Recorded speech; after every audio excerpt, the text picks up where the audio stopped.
Austin 316 says I just whipped your ass. And what's it gonna do? It doesn't matter how you're doing. Woo! Wheeler dealing, limousine right, jet flying. Can you dig it, sucker? Would you please shut the hell up? You don't know what hard times are, Daddy. The cream will rise to the top. Oh, yeah. Oh, yeah.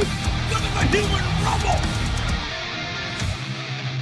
What up, what up? And welcome to episode 155 of Keep the Kayfabe. I'm Matt, not Mike, sitting here with, well, some different people tonight, ready to watch some wrestling. That's right. It's Keep the Kayfabe's first ever WrestleMania Watch Along. The listeners have voted. We had polls posted on both Facebook and Instagram. Thank you to everyone who reacted, reached out, commented, and voted. We had 3 matches listed, a match from WrestleMania 1, a match from WrestleMania 8, and a match from WrestleMania 17, which is TLC II, which is the match we'll be watching tonight. We're going to talk a little bit more about that match here in just a moment, but first, let's introduce who we're going to be watching some wrestling with tonight. Some different faces here, but one that you know all too well. He's the man with the golden pipes, Gary Williams. What up, Gary? What's up? So, in honor of the Dudley boys, that was their favorite thing to do is the WASSUP, and just so everyone knows, that actually is from a famous 1999 Budweiser commercial, the WASSUP, and so it ran for, oh my gosh, from 99 to almost 2002 or so. It was such a fad at the time, and everybody. I mean, at that point, I would have been in my mid-20s, and everyone was always like, "What's up?" So it was pretty fun. But in honor of them and in honor of this match, that's my intro. So thank you, Matt. It's good to be here, and I'm super excited about our other co-host. That's right. Yeah, and we'll get to that person in just a second. But Gary, I love the fact, and this is, I think we all do a great job of keeping it real for the fans and talking about these references from back in the day. It's funny, I was actually going through our listenership the other day, and I realized that most of our listeners are in that 35 to 55 range. So yeah, you've probably seen the WASSUP commercial before. If you have, hit us up on social media, let us know. But enough of all that. Let's talk to our other co-host tonight. She's someone you've heard about on the podcast, but never talked to before. It's my wife, Bekki Ross. Bekki, how's it going? Good. Thanks for having me. For sure. Welcome to Keep the Kayfabe. Officially one of us for the first time ever. So Bekki, just for the listeners out there, for our longtime listeners, you've heard of Bekki before. You've heard the stories, but I want you to be able to hear it from Bekki herself. So Bekki, tell us a little bit about how did you first get into wrestling? Today. Today is my first day getting into wrestling. That's okay. Awesome. No, That's I've watched it before. You've made me watch it, and I've sat there while a lot of I've probably watched much less than I've actually heard. Listened to. Oh yeah. Mm-hmm. Yeah, it's all true. And Bekki kind of undersells it. I think she's been to SmackDown, 6 times, I think we decided earlier today. And also NXT TakeOver Chicago, too. For those of you who were big NXT fans in the 2018 era, there was a match between Johnny Gargano and Tommaso Ciampa, a street fight, in fact. And I don't know if you remember, but there's a spot in that match where the two of them jump off of some road cases through a table, and Ciampa's getting stretchered out. Well, if you go back and you watch the instant replay. Can we find you? Can we see you there? Bekki and I both are in the instant replay of that spot. Probably wouldn't know anything about what we look like because this is an audio podcast, at least at the time of this recording. So it is what it is. But anyway, Bekki, thank you so much for joining us tonight. Welcome to the show. Bekki is the definition of a casual wrestling fan. But it's great because this match that we're going to be talking about and watching tonight with you, the listeners, is a match that I think personally transcends wrestling fans and casual wrestling fans. It's a match that everybody in 2001 was talking about. You know, people at school were throwing up the suck it, but they were also talking about this match and wanting to put their friend through a table. So Gary, just to give us a little bit of background, I guess in 60 seconds or less, what is the history behind this match and how did this come about? Yeah. So this is TLC number 2. TLC number 1 was in SummerSlam of 2000. And so I think it's fair to say that at this period of time in the Attitude Era, tag team wrestling was actually at its peak. And between the Dudleys, the Hardys, and Edge and Christian, they were all considered quote unquote brother teams, even though the only real brothers were the Hardys, but everybody was kayfabe brothers. And they wrestled each other in different places against each other, mainly 2-on-2 type matches throughout all kinds of things. And so the Hardys and Edge and Christian had battled in a ladders match. The Dudleys and the Hardys were battling in tables matches. So in WrestleMania 16, they had a triangle ladder match that introduced tables. And now in 17, this particular WrestleMania was on April 1st of 2001. So on March the 5th on Raw, the Hardys defeated the Dudleys on Raw for the titles. A couple weeks later, on the 19th, Christian and Edge defeated the Hardys for the titles. And later that night, the Dudleys won the titles again. So that in essence set up this match because they had swapped the titles so often in the month of March. And it brings us to April 1st, 2001, the Astrodome in Houston, Texas. And now they in TLC number 1 back in 2000, Edge and Christian were the ones who loved chairs. Hardys loved the ladders, and the Dudleys loved the tables. And now they all got put together for the second time. And the other thing that's also important to note is that each team, and this is what brings some of the brilliance of the storytelling in this match, but each team brings and has an advocate of some sort, manager, somebody that comes with them. So for the Hardys, they have their manager is Lita, who we know is a Hall of Famer women's wrestler. Edge and Christian got buddied up with a wrestler named Rhino. He came from ECW, which had basically just kind of ended at this period of time. And then the Dudleys had their little mini-me. His name was Spike Dudley. He's kind of like the precursor to Marco Stunt, a little guy that does crazy, crazy antics and things. And so after all those title changes, after SummerSlam of 2000, they decide we're going to do this one more time. And it's TLC number 2 at WrestleMania 17. That's right. And I'm not spoiling anything by saying this. One of the most insane matches I've ever seen, even to this day. And Darby Allin's done some pretty crazy stuff. But all that being set aside, thank you, Gary. That was an awesome intro. So for the listeners out there, you're probably wondering, when the hell are we going to watch this match? Well, let's get into it. So for those of you who haven't done a watch along before, here's how this is going to work. So in a few moments, we're going to play a sound to tell you to begin watching the match. Gary and I and Bekki have the match queued up on Peacock. We're going to be starting in WrestleMania 17, beginning at 1 hour, 51 minutes, and 41 seconds. So feel free to pause the podcast, pull up Peacock, and fast forward again. That's 1 hour, 51 minutes, 41 seconds. When you hear a tone in just a moment, or maybe the sound of a ring bell, we'll talk to Mike and we'll figure out the editing part after the podcast. But when you hear that sound, go ahead and hit play, and you can watch along with us as Gary, Bekki, and I. Wait, can I say something? Yeah. Yes. I just hope that the Hardy Boyz win. Oh, that's so nice of you, Bekki. I just hope everyone has fun. So Bekki, you've never seen this match. No. You have no idea what's about to happen. No, I don't. That's awesome. So we're gonna get the unadulterated view of this. Can I say why I hope the Hardy Boyz win? Yeah. I like their pants. Like it's always been the same. And I just think they're really funny. They're wearing like Jenko jeans and like fishnets. And to be honest, they're like the only ones in this match I think I am even familiar with. That's why I hope they win. And for our listeners, fun fact, Bekki does sit there while I watch AEW Dynamite every week. At the time of this recording, last night was the I Quit match between Edge and Christian, who are both in this match as a tag team. From 23 years ago. So the irony. Gotta love it. All right.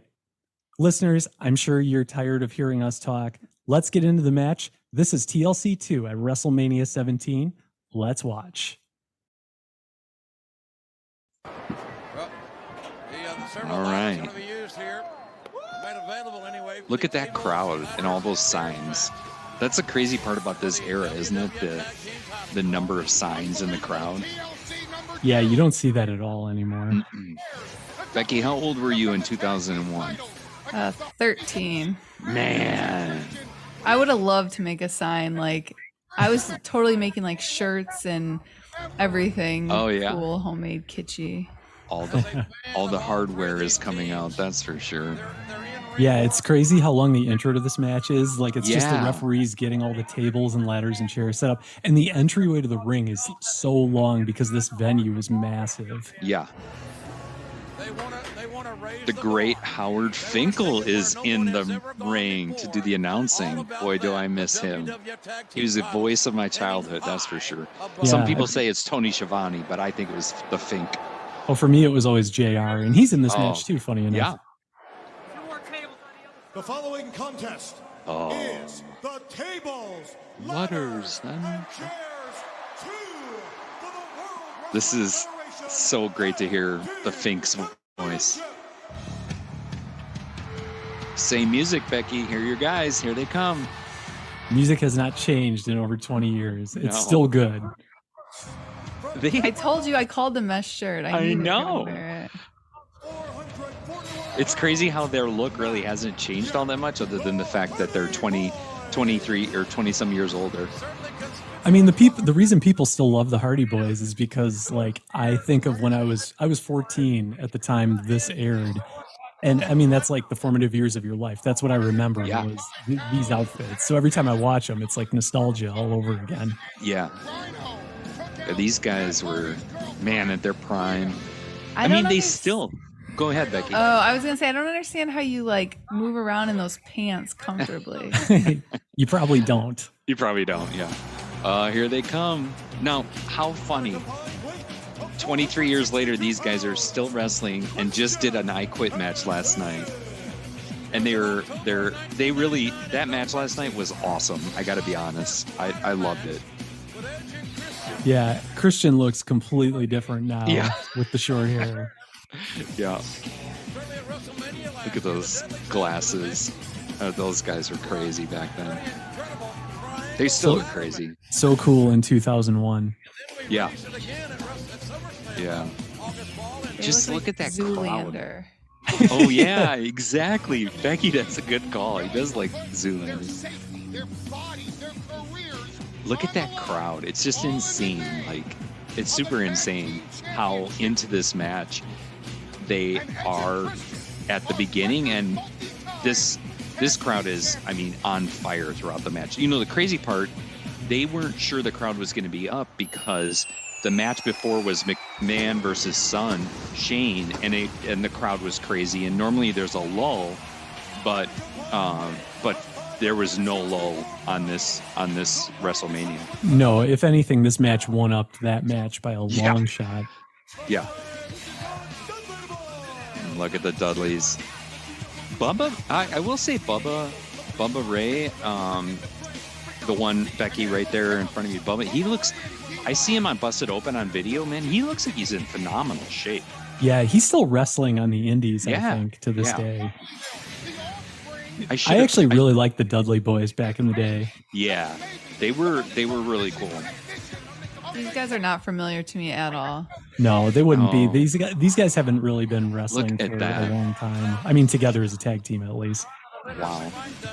Like, this is the type of atmosphere that we saw at Wembley and some other ones. I mean, just super hot crowd, tons of, look at all those signs. Just Well, cool.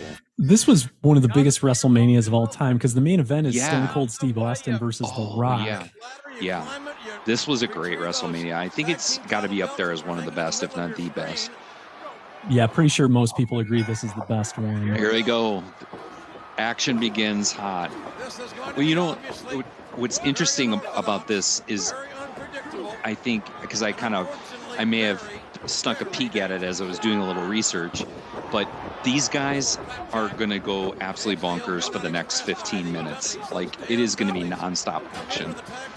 Yeah, I think I remember hearing somewhere, and don't quote me on this, but I think I remember hearing that their time actually got cut from whatever they were originally going to do. So they said, okay, well, we know what the spots are. It's too late to redo the match. So let's just do all the spots and just go as fast as we can. There were some great interviews about this. Bubba Ray did an awesome one about they actually were, look at that. Oh, those ladder shots are so stiff. Yeah, John Moxley always talks about how he hates, like he bleeds in every match, but he hates ladder matches because they chip your bone when the ladder hits you. Oh, yeah. It's kind of cool hearing Paul Heyman again on the announce.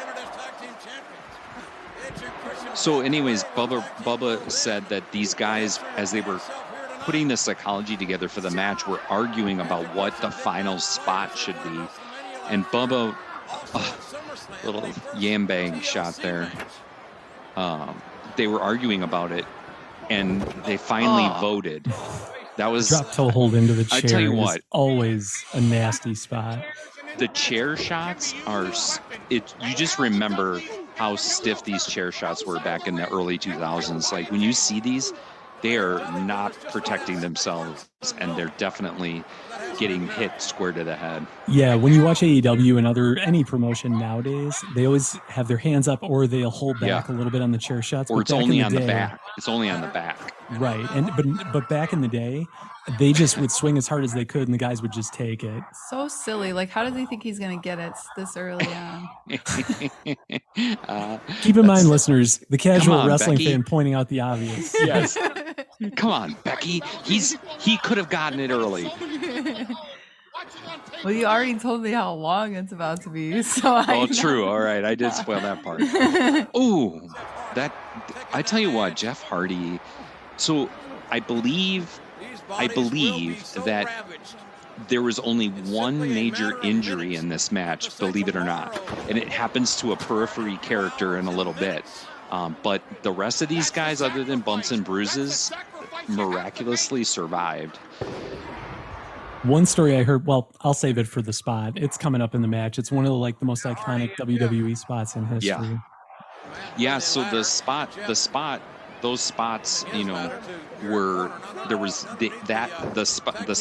one spot you're talking about and the end spot were the two that they were arguing about.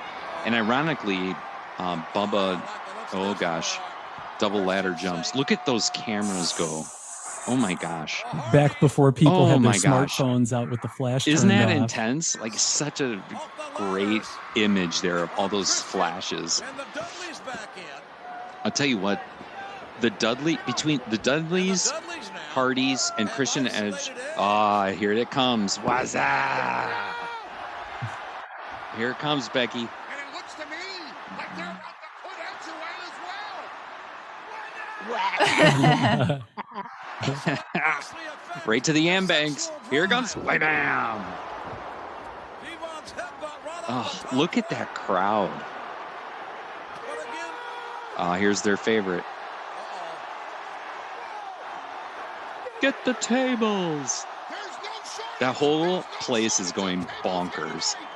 I used to freak out every time the Dudley Boys would yell, "Get the tables." I'm like, this is going to be the best part of the show every time. Yeah. So anyways, Bubba was arguing actually for one spot to be the final, and he's in the final spot, and he was like, that should not be the final spot, but for whatever reason they vetoed him, and they changed the final spot, but yeah, but we won't spoil it this early. We won't spoil it. There's so much stuff to cover here. It's like this match is going so fast. Oh, you're right. If they got cut time, it makes a lot more sense, Matt, why this is so intense. They are literally sprinting from spot to spot. There's like no rest. Oh. God, I remember seeing that where Jeff Hardy gets powerbombed through Edge, through a table. Yeah. And just thinking. That's what a powerbomb is? Yes, that's very good, Becky. Very good. Matt power bombs are twin babies like every day. True story. True story. I mean, I guess I knew what it was already, but I didn't know it was like a look real at this. thing. Yeah. This is the classic double table prop spot moment. This was when I was a teen watching WWF at the time. Yeah. This was one of my favorite spots in history. And for those of our longtime listeners, you've heard me say, like, I never watched pay-per-views back in the day because my parents wouldn't buy them because, I mean, I understood. Why would you? But now after seeing this years later, man, that I just, like, it's hard to believe that wrestling got better than Monday Night Raw, but it definitely did at the time. This was a great era. In fact, this is probably... Unfortunately, I think, Matt, they cite that this match may have been kind of the end of the run of good tag team wrestling. The WWE kind of went to more of an individualistic style and really... Oh, did you see that shot? I definitely heard it, yeah. Bubba smacked Matt Hardy with the ladder right to the head. No protection. There's 3 ladders. And you could hear it from the camera outside the ring. If you're watching on Peacock, we're at 2 hours, 2 minutes, and 52 seconds. And all 6... Oh my God. Good Lord. Oh. What a sequence of events. That... I can't believe Christian didn't kill himself there. I remember, so I didn't watch this full match as a kid, but they showed so many clips of it on Raw and SmackDown. Yeah. I remember seeing this and just thinking to myself, this is so far above and beyond everything else on TV and in wrestling right now. You know, and it's crazy because nowadays, they show it from above. Oh my gosh. Look at Christian. Oh. Christian went all the way to the floor. That had to be, what, 12 feet plus 4? It had to be 17 feet he dropped. It was a long fall. And now there he is just setting up another table and carrying on with business as usual. You know, Bubba tells a story often about matches like this and people, you know, in all these different spots and, you know, why. And he get asked often, like, uh-oh, here comes Spike. This is Spike now, Spike Dudley. Little dude. Watch this. Oh. Great DDT spots. Or it's kind of that's awesome. Spike Dudley was the original mini-me running spots around. I remember seeing because you can see when Spike flies out of the ring, he just lands flat on his back, but he hits his head on the table on the way down too. Yeah, Spike was the original kind of Marco Stunt, Darby Allin kind of guy. This is the original RKO almost. Oh. Yeah, you can see him grab his head as he lands. All right, now Rhino has arrived. Rhino is another ECW guy. He's with Edge and Christian now, and so he's entered the ring now. Oh, spear. This is intense. So Rhino, believe it or not, actually has a very important contribution to this match that has nothing to do with the wrestling. But I'll tell you afterwards that it was in an interview that Bubba did, and he actually helped make the match happen because of his. Oh, did you see the back of Matt's head hit that table? There's so many bad spots in this match with guys hitting their heads. All right, here comes Lita, Hall of Famer. Becky, thoughts on Lita? I don't like her style. Oh. Look at this. I feel like you probably wouldn't have liked the style of WWF at this time in general. Another yam bag shot. Look at Lita. Watch this spot. Holy cow. Her and Karana on Rhino. That was kind of cool. That was awesome. Lita was one of the best women's wrestlers. Oh! Did you see that chair shot to Rhino? Oh. That landing when Edge lands on the rope. Yeah. Oh, gosh. Not good. No. There's no good way to take that. No good way to take that. Direct chair shot. Man. This is a car wreck. I cannot believe how intense this match is. I've seen this match quite a few times, and I feel like every time I watch it, it's like I'm watching it for the the second time. Oh, holy cow! Lita just literally tattooed Spike with the chair. And then ripped her shirt off, which was why you heard Becky's reaction. Exactly. And then was attacked by two 300-pound guys. The old 3D. Oh, those chair shots are so stiff. Oh, good Lord. I think that chair shot that Lita gave Spike literally to the face, it cost him his front teeth and a whole bunch of stitches, I guess. Not surprising. No, but that was the honesty that I did in all the research I did. That was the only significant injury from this match, which is crazy to think about. I don't Watch Along. We're at 2 hours, 7 minutes, 20 seconds. 2:7:20. And I don't get it because Jeff Hardy just set up a huge ladder on the outside of the ring. This was 23 years ago at the time of this recording, and this guy still does this crap. He's still doing this stuff. Oh my gosh. Is this a swanton? Oh, good Lord. This was the first time I think he ever did one. Yeah, look extreme. at Spike. You can see Spike touching his mouth. You see him? Yeah. Well, and you notice there's two tables there actually, and only one of the tables broke. So when he landed, he must have whacked his head. He must have. Yeah. Oh, they're going to show it again. Oh, gosh. Oh my What's that gosh. called? A swanton? Yes. Swanton bomb. Right, a wonton with an S. not plural wontons, just swanton. Isn't it crazy how they get those big ladders and the little ladders? Oh my gosh. Dude, I can't even climb on a ladder to clean out our gutters at the house, and these guys are balancing on a ladder on a shaky canvas mat. And then think about... And knowing you're going to fall off. Look at that ladder. That's crazy. And no referees holding it, unlike today's wrestling. But I can understand why they do to some extent. But... Fun fact, Devon Dudley is terrified of heights and has said in interviews since then that he did not want to do this spot. And he's standing there just hanging there in those camo pants, just terrified right now. Yeah, I bet he is.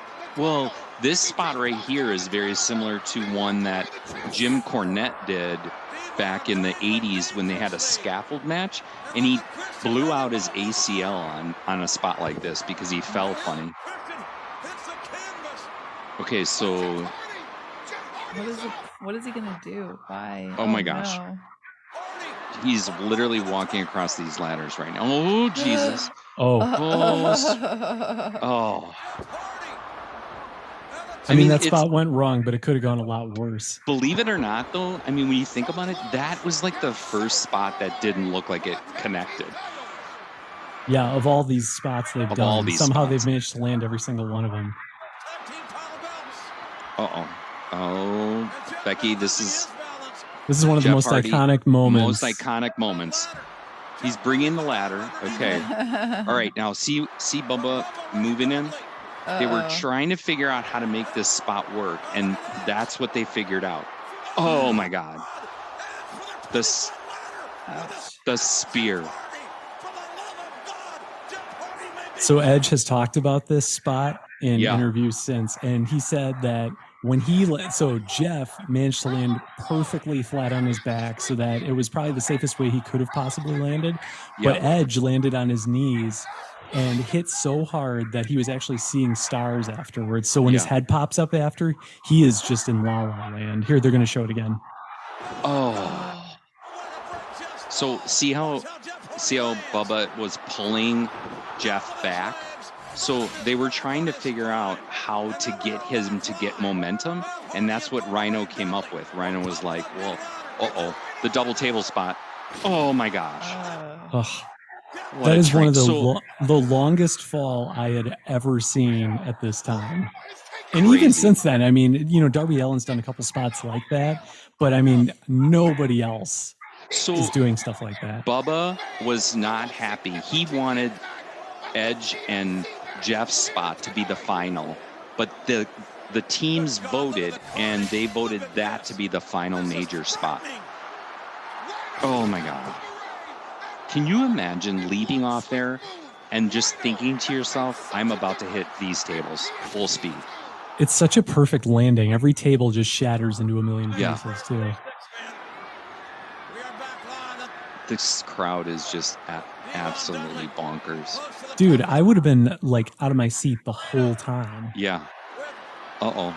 Right. Edge and Christian get the titles. Oh, sorry, Bekki. Sorry. Yeah, unfortunately the Hardys did not win this one. Oh wait, we gotta rewind that for 1 second and listen to the announcement. And new tag team champions, the think with the big and new. This is such a nitpicky thing, but it always pissed me off how Ray Finkel would like announce them. Wait, did I call him Ray Finkel? Isn't that the guy from Ace Ventura? Okay. Pet It's Detective? That's not what I meant. We'll call him the ring announcer, but it always drove me nuts how he would announce them as Christian and Edge, but every other person on the planet inside and outside WWF called them Edge and Christian. Yeah. Like such a nitpicky thing, but yeah. Wow. What unpopular opinion, but I feel like it kind of like ended sort of uneventfully. It does. I mean, it does when you think about it because of those other spots being so intense. And it just kind of was like, oh, then they got up there and they got the titles. So like I was like, oh, that's it? Okay. Yeah. Well, keep in mind that Edge and Christian were heels at the time, and WWF loved giving you heel victories where they just happened to steal it, and that's exactly what happened here. Edge and Christian stole one. Yeah. It reminded me of Money in the Bank. Yeah. I mean, it is kind of more like the modern day Money in the Bank now. Wow, not that I've seen it, but but she heard about it somewhere and maybe happened to be in the room when it was being watched once or twice. It's all alleged. I can't believe that match ended with almost no injuries, if you can even believe it. That is amazing. So a couple things. So for those of our listeners, if you haven't figured it out by now, we've turned off the stream. So we finished watching the match. So that was crazy. So a couple thoughts on this. So obviously these guys had loads of chemistry going into the match because like Gary said earlier, they'd worked different variations of this match over the past year or two prior to this. So of course we were going to get something amazing. I don't think anyone expected anything like this though.